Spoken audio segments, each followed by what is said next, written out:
Hello friends, welcome to देवा academy MPSC UPSC. मित्रांनो, आपण आपल्या युट्यूब चॅनलवरती जॉग्रफी ऑप्शनल लेक्चर सिरीज अगोदरच सुरू केलेली आहे. जॉग्रफी ऑप्शनल सोबत आपण जीएस ची लेक्चर सिरीज पण सुरू केली. त्या व्यतिरिक्त मित्रांनो, मागच्या व्हिडिओमध्ये सांगितल्याप्रमाणे जर तुम्हाला एमपीएससी मुख्य परीक्षेमध्ये खूप चांगले मार्क्स घ्यायचे असतील आणि इंटरव्ह्यूला जायचं असेल, राईट, तुम्हाला तीन गोष्टीवरती खूप जास्त काम करावं लागेल किंवा जास्त स्कोर करावा लागेल. राईट, त्या तीन गोष्टी कुठल्या? त्या तीन गोष्टीमध्ये सांगितल्याप्रमाणे पहिली गोष्ट येते वैकल्पिक विषय, ज्याला आपण ऑप्शनल सब्जेक्ट म्हणतो. राईट, ऑप्शनल मध्ये तुम्हाला खूप चांगला स्कोर करावा लागेल. 300+ तुम्हाला मार्क्स घ्यावे लागेल किंवा ऍटलीस्ट 270+ मार्क्स तुम्हाला घ्यावे लागतील. दुसरं जी गोष्ट मी तुम्हाला सांगितली होती ती होती एसे पेपर, निबंध लेखनाचा पेपर. त्याच्यामध्ये पण मित्रांनो तुम्हाला 120+ मार्क्स घ्यावे लागतील. आणि ह्या व्यतिरिक्त मी तुम्हाला तिसरी गोष्ट आणि अतिशय महत्वाची गोष्ट सांगितली होती, ती म्हणजे जीएस पेपर 4, दॅट इज एथिक्सचा पेपर. एथिक्स, राईट, ज्याला आपण नीतीशास्त्र असे म्हणतो, एथिक्सचा पेपर. याच्यामध्ये मित्रांनो ऍटलिस्ट आपल्याला 120 ते 130+ मार्क्स घ्यावे लागतील. आणि हे मार्क्स आपल्याला इझिली पडतात, प्रोव्हायडेड तुमच्याकडे एक चांगलं गायडन्स असेल आणि दुसरी गोष्ट एथिक्सचा एक अप्रोच बिल्ड झालेला असेल. मित्रांनो, एक गोष्ट लक्षात ठेवा, जेव्हा आपण डिस्क्रिप्टिव्ह पेपरला फेस करतो तेव्हा तुमचा अप्रोच डेव्हलप होणं खूप गरजेचं आहे. आणि एक लँग्वेज, तुमची जी लँग्वेज असते, त्या विषयाची जी गरज असते त्याच्यानुसार तुम्हाला लिहिणं खूप गरजेचं आहे. Right, okay. सो इथिक्स हा जो पेपर आहे, ज्याला आपण नीतीशास्त्र, ससोटी किंवा अभियोग्यता असे म्हणतो, ethics integrity ethics integrity and aptitude, right, okay. So हा जो पेपर आहे मित्रांनो, जर मला कोणी विचारलं तर हा पेपर कशाशी संबंधित आहे, मी सरळ एका शब्दात सांगेल, हा पेपर तुमच्याशी संबंधित आहे, म्हणजे आपल्या स्वतःशी संबंधित आहे. आपण कसे इथिकल आहोत, आपल्यामध्ये नीतीशास्त्राच्या कुठल्या कुठल्या व्हॅल्यूज आपल्यामध्ये दिसतात, राईट, आपण नीतीशास्त्र फॉलो करतो का, राईट, ओके, आपण इंटिग्रिटी दाखवतो का, आपल्यामध्ये तो ऍप्टिट्यूड आहे का, राईट, ओके. सो ह्या ज्या गोष्टी आहेत ज्याच्यामध्ये आपण अभ्यास करणार आहोत, जो पेपर आपल्याला 250 मार्क्सला स्टडी करायचा आहे, त्याला आपण काय म्हणतो, नीतीशास्त्र, ससोटी किंवा अभियोग्यता असे म्हणतो. राईट मित्रांनो, ओके. सो नीतीशास्त्र हे काय आहे आपल्यासाठी? आपल्यासाठी एक मार्गदर्शक पुस्तिका आहे. हे काय आपल्यासाठी एक गाईड आहे. नीतिशास्त्र हे आपल्यासाठी एक गाईड आहे किंवा एक प्रकारची एक मार्गदर्शक पुस्तिका आहे. आपल्याला एक मार्गदर्शन करणारी ही काय आहे? पुस्तिका आहे मित्रांनो. सिंपल भाषेत सांगायचं झालं, आपण समाजामध्ये कसं वागायचं, आपण समाजामध्ये कसं बोलायचं, कुठली गोष्ट योग्य आणि कुठली गोष्ट अयोग्य, याच्यामध्ये जेव्हा आपल्याला डिफरन्शिएशन करायचं असतं तेव्हा आपल्याला नीतीशास्त्र याचा रोल पाहायला भेटतो. राईट, नीतीशास्त्राचं महत्व आपल्याला तेव्हा जाणवतं की मानवाची वर्तणूक जे आहे, त्या मानवाच्या वर्तणुकीला मार्गदर्शन करणारे जे नियम, तत्वे किंवा मूल्य असतात, याचा अभ्यास आपण कशामध्ये करतो? नीतीशास्त्रामध्ये करतो. राईट, ओके मित्रांनो. सो मानवाचं जे वर्तणूक आहे, आपली जी वर्तणूक, मानवाची वर्तणूक, राईट, आपली जी वर्तणूक आहे, त्या वर्तणुकीचे मार्गदर्शन किंवा त्या वर्तणुकीसाठी जे मार्गदर्शन करणारं शास्त्र आहे, ज्याच्यामध्ये नियम कुठले असतात, त्याच्यामध्ये काही तत्वे असतात का, मग त्याच्यामध्ये काही मूल्य असतात का, राईट, आणि याचा ज्याच्यामध्ये अभ्यास होतो त्याला आपण काय म्हणतो मित्रांनो? नीतीशास्त्र असे म्हणतो. राईट, ठीक आहे. सो तुम्हाला थोडीशी बेसिक कॉन्सेप्ट याची समजली असेल. सो मित्रांनो, आजचा व्हिडिओ आपला हा सामान्य अध्ययन पेपर 4 याचा अभ्यासक्रम डिस्कशनचा आहे. तो आपण सुरुवातीच्या नेहमीप्रमाणे आपण ऑप्शन मध्ये पण काय केलं, सुरुवातीला आपण अभ्यासक्रम बघितला. राईट, सो जोपर्यंत तुम्हाला अभ्यासक्रमाचं स्वरूप समजत नाही, जोपर्यंत अभ्यासक्रमामध्ये काय गोष्टी दिलेल्या आहेत आयोगाने हे समजत नाही, तोपर्यंत अभ्यास करण्यात कुठलंही लॉजिक मला तरी वाटत नाही. राईट, ठीक आहे. सो पहिला अभ्यासक्रम तुमचा स्ट्रॉंग असावा, सिलेबस तुमचा पाठ असावा, सिलेबसमध्ये काय गोष्टी दिलेल्या आहेत या सगळ्या तुम्हाला माहीत असाव्या. जर त्या गोष्टी तुम्हाला चांगल्या प्रकारे माहीत असतील तरच तुम्हाला त्या सब्जेक्टमध्ये, त्या विषयामध्ये खूप चांगले मार्क्स येऊ शकतात किंवा त्या विषयाची एक होलिस्टिक अंडरस्टँडिंग तुमच्याकडे येऊ शकते. राईट मित्रांनो, राईट, ओके, ठीक आहे. सो चला तर मग आपण काय करू, याच्या अभ्यासक्रमाच्या डिस्कशनला सुरुवात करू. त्याच्या अगोदर तुम्हाला नीतीशास्त्र म्हणजे काय, एक सिंपल गोष्ट आपण थोडी डिस्कस केली. याचा सिंपल सांगण्याचं तात्पर्य म्हणजे काय, कुठली गोष्ट योग्य आहे आणि कुठली गोष्ट अयोग्य आहे. राईट, म्हणजे सपोज हा एक ह्युमन बिंग आहे, राईट, याच्या समोर दोन गोष्टी ए आणि बी नावाच्या गोष्टी आहेत. राईट, याच्यामधली कुठली गोष्ट योग्य आणि कुठली गोष्ट अयोग्य हे जेव्हा त्याला आयडेंटिफाय करता येतं, डिफरन्शिएट करता येतं, ठीक आहे, त्याचा अभ्यास जो असतो किंवा ते जे शास्त्र असतं त्याला आपण काय म्हणतो, नीतिशास्त्र, right. So ethics is what about, ethics is about what, whether that particular thing is right और that particular thing is wrong, right. याचं जेव्हा आपण डिफरन्शिएशन करतो त्याला आपण काय म्हणतो, एथिक्स असे म्हणतो किंवा नीतिशास्त्र असे म्हणतो. म्हणजे गोष्ट योग्य आहे की अयोग्य आहे और अयोग्य आहे, राईट. ओके. आणि तुम्हाला सांगितल्याप्रमाणे नीतिशास्त्र हे काय आपल्यासाठी एक मार्गदर्शक पुस्तिका आहे, राईट. ठीक आहे. सो लक्षात आलं. तर चला तर मग आपण सिलेबस सुरू करू. ओके. सो सिलेबस काय सांगतो बघा. पहिला जो टॉपिक आहे एथिक्स या सिलेबसचा, जो आयोगाने दिलेला आहे किंवा आयोगाने युपीएससीचा अभ्यासक्रम फॉलो केलेला दिसतो आपल्याला, राईट. सो पहिला टॉपिक बघा, नीतिशास्त्र आणि मानवी परस्पराभिमुखता, म्हणजेच काय, ethics and human interface, right. Okay. So याच्यामध्ये तेच गोष्ट येते, इथिक्स काय आणि ह्युमन इंटरफेस काय, राईट. सिंपल इथिक्स मी तुम्हाला सांगितलं की इथिक्स काय, कुठली गोष्ट योग्य आहे, कुठली गोष्ट अयोग्य आहे, याचं जेव्हा आपण डिफरन्सिएशन करतो त्याला आपण नीतिशास्त्र असे म्हणतो. किंवा नीतिशास्त्र हे आपल्यासाठी एक मार्गदर्शक आहे, पुस्तिका आहे, ज्याच्यामध्ये आपली मानवी वर्तणूक कशी असावी, ठीक आहे, त्याच्यामध्ये कुठल्या व्हॅल्यूज असाव्या, कुठले नियम तत्वे आपण फॉलो करावे, राईट. तो याचं जे एक मार्गदर्शन पुस्तिका आपल्याला दिसते त्याला आपण नीतिशास्त्र असे म्हणतो मित्रांनो, राईट. ठीक आहे. आणि हा ह्युमन इंटरफेस म्हणजे मानवी परस्पराभिमुखता म्हणजे काय, याच्यामध्ये मग काय येतं मानवी परस्पराभिमुखतामध्ये, की दोन लोक संवाद साधताय. सपोज हा एक ए नावाचा व्यक्ती आहे आणि हा एक बी नावाचा व्यक्ती आहे, राईट. सो दोन लोक एकमेकांमध्ये काय करतात, संवाद साधतात, राईट. मग हा संवाद कसा आहे, राईट, म्हणजे हा संवाद योग्य आहे अयोग्य आहे, राईट. तर या संवादामध्ये कुठल्या गोष्टी होत आहे, म्हणजे कोण खरं बोलतंय कोण खोटं बोलतंय, राईट. सो याला आपण काय म्हणतो, ह्युमन इंटरफेस असे म्हणतो, म्हणजे काय, मानवी परस्पराभिमुखता असे म्हणतो. जर एक थोडंसं त्याला ओव्हरलुक केलं तर आपण याच्या डिटेलमध्ये आपण जेव्हा लेक्चर सिरीज सुरू करू तेव्हा ह्युमन इंटरफेस काय असतो, एथिक्स काय असतं, या सगळ्या गोष्टी आपण मित्रांनो बघणार आहोत, राईट. सो सिलेबसमध्ये पहिला पॉईंट काय दिलं आयोगाने आपल्याला, मानवतेच्या नीतिमत्तेचे सार, म्हणजेच काय, इसेन्स काय आहे. सो इथिक्सचा इसेन्स काय आहे, इसेन्स तोच आहे मित्रांनो इथिक्सचा, की याच्यामध्ये काय योग्य कुठली गोष्ट आहे आणि अयोग्य कुठली गोष्ट आहे याचा अभ्यास करणे, म्हणजेच काय, इसेन्स, राईट. इथिक्सचा जो सार आहे किंवा नीतिमत्तेचे जे सार आहे, राईट, त्याला आपण नीतिमत्तेचे सार म्हणतो. सो नीतिमत्तेचे जे सार आहे याच्यामध्ये आपण कशाचा अभ्यास करतो, की कुठली गोष्ट योग्य आहे, कुठली गोष्ट योग्य आहे आणि कुठली गोष्ट अयोग्य आहे, राईट. याचा अभ्यासक्रम आपण करतो की याचा अभ्यास आपण करतो, राईट. ओके. सो याच्यामध्ये मग समाजामध्ये नैतिक नियमाची निर्मिती कशी झाली, राईट, कुठले कुठले नियम आहे, मग मानवी कल्याणावरती याचं लक्ष कसं, म्हणजे हा जो सार आहे एथिक्सचा याचा फोकस काय, की आपल्याला एक तर काय करायचं, योग्य आणि अयोग्य गोष्टी शोधायची, आणि ही कशी असणार, इंडिव्हिज्युअल लेवलवरती पण असेल आणि समाजाच्या लेवलवरती पण असेल, राईट. ओके. किंवा समाजामध्ये मित्रांनो, समाजामध्ये असणारे जे नियम आहे ते ठरवायचे, समाजामध्ये पण नियम असतील ना, राईट. किंवा समाजासाठी असणारे मार्गदर्शन तत्वे, किंवा समाजासाठी असणारी कल्याणकारी गोष्टी ज्याला आपण काय म्हणतो, welfare of the states, right, किंवा welfare of the society. Okay. So हा एथिक्सचा आपल्याला काय दिसतो, इसेन्स दिसतो. एथिक्स मध्ये काय गोष्टी होतात, योग्य अयोग्य आणि समाजातले नियम ठरवणे किंवा कल्याणकारी गोष्टी काय असतात समाजासाठी, याचा एक सारांश याच्यामध्ये आपल्याला दिसेल, त्याला आपण इसेन्स म्हणतो, राईट, नीतिमत्तेचे सार असे म्हणतो, राईट. ही गोष्ट आपण पुढे डिटेलमध्ये बघू जेव्हा आपण डिस्कशन करू व्हिडिओ लेक्चरमध्ये, राईट. पुढचं बघा, निर्धारक आणि परिणाम, डिटर्मिनंट्स काय असतात एथिक्सचे आणि consequences of ethics in human action, right. So निर्धारक, पहिले काय आपण बघू, निर्धारक ज्याला आपण काय म्हणतो, डिटर्मिनंट्स असे म्हणतो, राईट. ओके. म्हणजे डिटर्मिनंट्स काय असणार मित्रांनो, आता हा एक व्यक्ती आहे, हा व्यक्ती, परत एक व्यक्तीचं आपण उदाहरण घेऊ. याने काय केलं, दोन गोष्टी केल्या, ए नावाची गोष्ट केली त्यांनी आणि बी नावाची गोष्ट केली. आता मला सांगा, ही जी ए नावाची गोष्ट आहे, सपोज ही त्यांनी काय केली, एखाद्या गरीब व्यक्तीला मदत केली, म्हणजे काय केली त्यांनी, नैतिक वृत्ती केली, नैतिक कृत्य केलं त्यांनी, राईट. आणि बी नावाची जी गोष्ट आहे, म्हणजे ह्या व्यक्तीने काय केलं, माल प्रॅक्टिसेस केल्या किंवा एखादी इलिगल ऍक्टिव्हिटीज केली, त्याला आपण काय म्हणतो, अनैतिक कृती असे म्हणतो. काय म्हणतो त्याला आपण, अनैतिक कृत्य.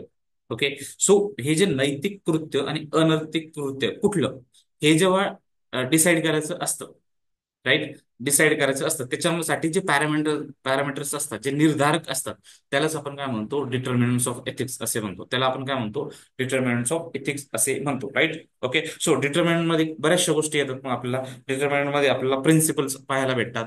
समाजामध्ये जर आपण राहतोय तर त्याच्यामध्ये आपल्याला काय दिसणार, मग प्रिन्सिपल्स दिसणार, काही तत्वे पण आपल्याला पाहायला भेटणार, राईट. काही आपल्याला सोसायटीमध्ये सोशल जस्टिसचं तत्व आपल्याला पाहायला भेटेल, राईट. सोशल जस्टिस वगैरे या सगळ्या व्हॅल्यूज किंवा तत्वे किंवा समाजामध्ये असणारे नॉर्म्स, नियम्स, या गोष्टी याच्यामध्ये आपल्याला पाहायला भेटतात, राईट. याला आपण काय म्हणतो, डिटर्मिनंट्स ऑफ दी एथिक्स असे म्हणतो. काय म्हणतो याला आपण मित्रांनो, डिटर्मिनंट्स ऑफ दी एथिक्स असे म्हणतो, राईट. ओके. पुढचा भाग बघा याच्यामध्ये सिलेबसचा, कॉन्सिक्वेन्सेस ऑफ एथिक्स, म्हणजे एथिक्सचे परिणाम काय होतात. आता मला एक सांगा मित्रांनो, जर आपण इथिकल असू, राईट, आपल्यामध्ये नीतीशास्त्र असेल किंवा नीतीशास्त्राच्या जेवढे व्हॅल्यूज आहे, ठीक आहे, ते आपल्यामध्ये इम्बाईब झालेले असतील, तर दोन गोष्टी होऊ दोन किंवा तीन चार गोष्टी होऊ शकतात. म्हणजे याचे परिणाम कसे होऊ शकतात, एक तर इंडिव्हिज्युअल लेवलला होऊ शकतात. एक पर्टिक्युलर व्यक्ती आहे, राईट, इंडिव्हिज्युअल लेवलला याचे परिणाम आपल्याला पाहायला भेटतात, कॉन्सिक्वेन्सेस. किंवा एका सोसायटल लेवलला पण याचे परिणाम पाहायला भेटतात, म्हणजे समाजामध्ये काय परिणाम झाले, एका सोसायटीवरती याचे काय परिणाम झाले, सोसायटी लेवलवरती. बघा, इंडिव्हिज्युअल लेवलवरती याचे परिणाम जे आहे, जर इथिकल असेल तर काय होणार, त्या माणसाचा सन्मान वाढेल, त्या व्यक्तीचा सन्मान वाढेल, किंवा त्या व्यक्तीचा आत्मविश्वास वाढेल. काय वाढेल, त्याचा आत्मविश्वास वाढेल, राईट, त्याचा कॉन्फिडन्स वाढेल. जर तो व्यक्ती इथिकल असेल, म्हणजे त्यांनी काय केलं, नैतिक कृती केलेली असेल. फॉर एक्झाम्पल, गरीबाला मदत केली. एक गरीब आपल्याला रस्त्याने जाताना दिसला, राईट, सो त्याला आपण मदत केली, त्याचा काय झाला, सन्मान वाढला, राईट, त्याचा एक आत्मविश्वास वाढला. ओके, त्याला असं वाटलं की चला यार, मी खूप काय केलं, चांगलं कृत्य केलं, कोणाला तरी मदत केली. ओके. आपणही बघा, आपण जेव्हा एखाद्या व्यक्तीला हेल्प करतो मित्रांनो, तेव्हा आपल्याला खूप चांगलं वाटतं, राईट. सो आपल्याला एक आत्मविश्वास वाढलेला वाटतो आणि खूप चांगलं वाटतं, एक नैतिक कृत्य आपण केलं. नैतिक कृत्य केलं तर इंडिव्हिज्युअल लेवलला त्याचा कॉन्सिक्वेन्स किंवा परिणाम काय झाला, त्या व्यक्तीचा सन्मान वाढला, त्या व्यक्तीचा आत्मविश्वासाची लेवल वाढली, राईट. याच्या व्यतिरिक्त जर त्या व्यक्तीने अनैतिक कृत्य केलं, म्हणजे एखादी इलिगल गोष्ट केली, एखादी फ्रॉड गोष्ट केली, राईट, तर त्यामुळे, त्या कृतीमुळे काय होईल, त्याला अपराधाची भावना निर्माण होईल. त्या व्यक्तीला असं वाटेल, आपण काय केलं आहे, एक अपराध केलेला आहे आपला, त्याला आपण काय म्हणतो, गिल्ट म्हणतो. बघा, आपण आपल्या नेहमीच्या आयुष्यामध्ये असं चालता बोलता खोटं बोलतो, राईट. म्हणजे एखाद्या मित्राला, जवळच्या मित्राला आपण खोटं बोललो, की त्याने आपल्याला बोलवलं, सपोज आपण त्याला काय सांगितलं, अरे नाही, मला हे महत्वाचं काम आहे, ठीक आहे, मग आपण त्या व्यक्तीसोबत जायला पाहिजे होतं पण आपण गेलो नाही. मग शेवटी काय होणार, आपल्या नंतर, अरे आपण खूप अपराध केला, आपण गिल्ट केलं, मग आपण चुकीचं केलं का, आपण जायला पाहिजे होतं, राईट. सो ह्या गोष्टी आहे मित्रांनो. मग तुम्हाला काय सांगितलं मी, एथिक्स हे फक्त तुमच्याशी संबंधित आहे. आपण आपल्या डेली आयुष्यामध्ये ज्या गोष्टी होतात, त्याच्यासोबत ह्या कॉन्सेप्ट ज्या आहे, नीतिशास्त्र, सचोटी आणि अभियोग्यतेच्या, या कॉन्सेप्ट आपल्याला लिंक करायच्या, बस. हे जेव्हा तुम्हाला जमेल ना, एथिक्स हा तुमच्यासाठी खूप सोपा सब्जेक्ट होऊन जाईल, राईट मित्रांनो. ओके. सो इंडिव्हिज्युअल लेवलवरती त्याचे काय परिणाम, सोसायटी लेवलवरती त्याचे काय परिणाम होऊ शकते. सोसायटीमध्ये आपल्याला काय होऊ शकतं, लोकांमध्ये हार्मनी होऊ शकते, हार्मनी, राईट. आणि कोऑपरेशनची भावना निर्माण होऊ शकते, म्हणजे लोक काय करतात, एक मैत्रीपूर्ण भावना त्यांच्यात निर्माण होईल, आणि एकत्र येऊन काम करण्याची भावना यांच्यामध्ये काय होऊ शकते, निर्माण होऊ शकते. आणि याच्यामुळे सोसायटीमध्ये जी एकता आहे, म्हणजे सोसायटीमध्ये जी एकता आहे, ती निर्माण होण्यासाठी मदत होऊ शकते, राईट. ओके. सो याला आपण काय म्हणतो, कॉन्सिक्वेन्सेस ऑफ एथिक्स असे म्हणतो. तर हा एक पॉईंट आपण बघितला सिलेबसचा, राईट. पुढचा पॉईंट बघा, सिलेबसचा पुढचा पॉईंट काय सांगतो मित्रांनो. पुढचा पॉईंट जर बघितला, त्याच्यामध्ये बघा काय दिलंय, डायमेन्शन्स ऑफ द इथिक्स. काय दिलेलं आहे, पुढचा पॉईंट काय सांगतो, डायमेन्शन्स म्हणजे नैतिकतेचे परिणाम कुठले कुठले, राईट. डायमेन्शन्स इथिक्सचे कुठले कुठले आपल्याला दिसतात, राईट. सो इथिक्स ही जी संकल्पना आहे, नीतिशास्त्र ही जेव्हा संकल्पना आपण बघतो मित्रांनो, एथिक्स, राईट. सो ही संकल्पना ही संकुचित संकल्पना नाहीये. ही कशी संकल्पना आहे, खूप जास्त विस्तृत संकल्पना आहे, ज्याला आपण ब्रॉड कॉन्सेप्ट म्हणतो, राईट. ही कुठली कॉन्सेप्ट आहे, ब्रॉड. याचं वलय जे आहे, याचं ऑर्बिट जे आहे, या संकल्पनेचं हे खूप मोठं आहे. त्याच्यामध्येच आपल्याला डायमेन्शन्स ऑफ द एथिक्स दिसतात. म्हणजे इथिक्सचे डायमेन्शन कुठले कुठले आहेत, म्हणजे इथिक्स हे बाकीच्या ठिकाणी याचा इम्पॉर्टन्स आहे का. म्हणजे फॉर एक्झाम्पल, इथिक्स आपल्याला कशामध्ये दिसतं, इथिक्स आपल्याला मानक नीतिशास्त्रामध्ये दिसतं, त्याचा आपल्याला हे पाहायला भेटतो, रेफरन्स पाहायला भेटतो, मानक नीतिशास्त्र, राईट. इव्हन याचा रेफरन्स आपल्याला कशामध्ये भेटेल, राईट. आपण हे शिकू जेव्हा ऍक्च्युअल लेक्चर सुरू करू. कर्तव्यशास्त्रामध्ये आपल्याला याचा रेफरन्स दिसेल, कर्तव्यशास्त्र, ज्याला आपण काय म्हणतो, डिओन्टॉलॉजी असे म्हणतो, डिओन्टॉलॉजी, राईट. पुढे बघू आपण डिओन्टॉलॉजी काय असते, खूप सोप्या कॉन्सेप्ट आहे. फक्त तुम्हाला आहे ना, एक सिंपल भाषामध्ये या गोष्टी जर एकदा कळाल्या, आणि एथिक्सचा जर अप्रोच तुम्हाला समजला, तर ह्या गोष्टी तुमच्यासाठी खूप सोप्या होऊन जाणार आहे मित्रांनो. Ethics becomes very easy for you guys, right. Okay. By the end of this session किंवा बाय द एंड ऑफ आपल्या लेक्चर सिरीज तुमच्या लक्षात येईल की एथिक्स आपल्यासाठी किती सोपं झालेलं आहे. आणि पुढचा जो कॉन्सेप्ट आहे, ती याच्यामध्ये बघा आपल्याला काय येतात की एक व्हॅल्यू किंवा व्हर्च्यू इथिक्स नावाचे कॉन्सेप्ट आहे. व्हर्च्यू इथिक्स एक डायमेन्शन आहे इथिक्सचं. ज्याला आपण काय म्हणतो परिणाम सद्गुण नीतिशास्त्र असे म्हणतो, ज्याला आपण काय म्हणतो सद्गुण नीतिशास्त्र असे म्हणतो, राईट. नीतिशास्त्र. किंवा याच्यात अजून एक कॉन्सेप्ट आहे ज्याला आपण परिणामवाद असे म्हणतो. परिणामवाद नावाचे एक डायमेन्शन आपल्याला दिसते, परिणामवाद, राईट. ज्याला कॉन्सिक्वेन्शियलिझम असे म्हणतो. म्हणजे आपण एक गोष्ट केली, सपोज ए नावाची गोष्ट केली, मग त्याचा परिणाम काय होता, तो त्याचा परिणाम जो बी होतो तो कसा झाला, राईट. मग त्याच्यात आपण नैतिकता वापरली का, एथिक्स वापरलं का, राईट. ह्या सगळ्या गोष्टी याच्यामध्ये आपल्याला दिसतील. याला आपण काय म्हणतो, डायमेन्शन्स ऑफ द एथिक्स असे म्हणतो, राईट. सो तुमच्या हे लक्षात आलं मित्रांनो की डायमेन्शन ऑफ द एथिक्स काय आहे. ओके. सो पुढचा पॉईंट बघा सिलेबसचा. पुढचा पॉईंट काय सांगतो, नीतिशास्त्र खाजगी आणि सार्वजनिक संबंधामधील ethics in private and public relationship, very very important. ठीक आहे. दो आपण एक्झाम्पल नाही समजून घेऊ, राईट. बघा, हे काय आपले घर आहे, फॅमिली, राईट. आणि हे काय आपलं ऑफिस आहे, ऑफिस, सपोज. ठीक आहे, हे ऑफिस, इमॅजिन करा की ऑफिस आहे. Okay, right. It looks like temple but still it is the office, right. Okay, हे ऑफिस आहे, एक सॉफ्टवेअर फर्म आहे, सॉफ्टवेअर कंपनी. ओके. सो बघा, घरामध्ये व्यक्ती असतात खूप साऱ्या, आपल्या घरामध्ये मेंबर्स असतात घरामध्ये, राईट. सो ह्या मेंबर्स मध्ये जो एक्सचेंज होतो, संवाद होतो, जो संबंध येतो, त्याच्यामध्ये एथिक्स कसं, राईट. म्हणजे ते मेंबर्स समाजातले, सॉरी फॅमिलीमधले एकमेकासोबत ऑनेस्ट आहेत का, ते एकमेकासोबत खरं बोलत आहेत का, राईट. सो हा जो संबंध आपण एका फॅमिलीमध्ये बघतो, त्याला आपण काय म्हणतो, एथिक्स इन प्रायव्हेट रिलेशनशिप. ठीक आहे, खाजगी याच्यामध्ये असणारं एथिक्स. किंवा एथिक्स दोन मित्रांमध्ये पण असू शकतो, जे मित्र आहे, क्लोज फ्रेंड्स आहे, त्याच्यामध्ये खरं आणि खोटं आपण बोलतो, राईट. आपण तर त्याच्यामध्ये पण एथिक्स येऊ शकतं. किंवा एथिक्स आपल्याला कुठे दिसेल, पब्लिक लाईफमध्ये पण दिसेल, पब्लिक रिलेशनशिप मध्ये पण दिसेल, राईट. म्हणजे आपण सोसायटीमध्ये जेव्हा जातो तेव्हा एथिक्स आपल्याला कसं दिसतं, राईट. ओके.